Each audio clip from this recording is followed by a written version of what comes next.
Johan Gonçalves, atleta Sky, se representa Timor-Leste e a Olimpíada Games Winter em Rua no Lores, em Rua, e a Beijing, China, em fevereiro, Tinanei.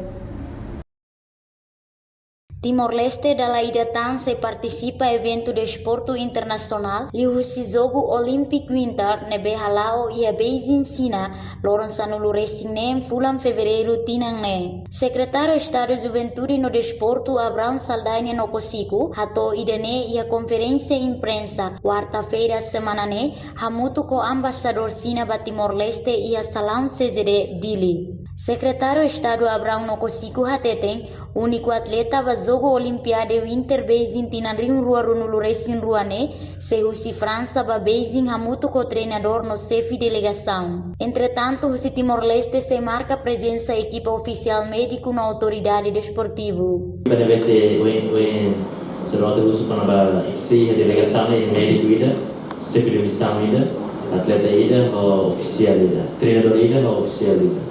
No, nasa Komite Olímpico seria na Irlanda para participar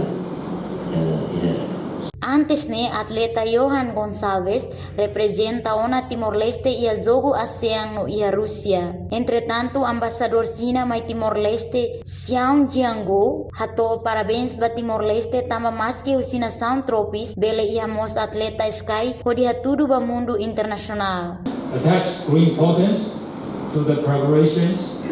As far as I know, the infrastructure,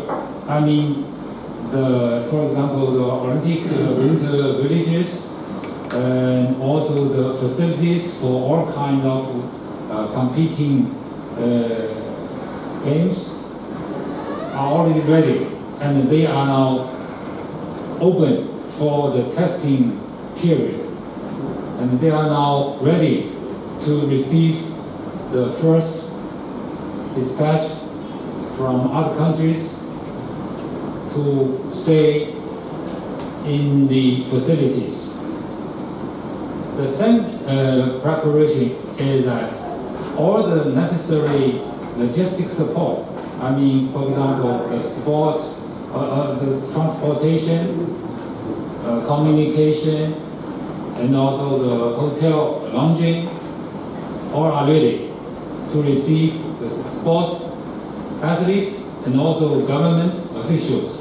Quase atleta rihuntolu husinação atus ida hitunulu se participa jogo Olimpiade Winter tinan rihun rua runulu resin rua e a parte norte China nebeho habitante quase tokon atus tolu. Governo China preparado ona atu realiza evento internacional ne lihusti prepara infraestrutura, acomodação, transporte, telecomunicação no selutang. Tuir Xianjingo, China mos preparado ho facilidade moderno no médico adequado atu assegura delegação Sira livre husi ameaça Covid-19 resinsia. Ba futuro lihusi discussão clean, governo China se continua suporta Timor-Leste pode desenvolver setor de esporte. Reportagem Ana Rosália, Televisão Timor Post.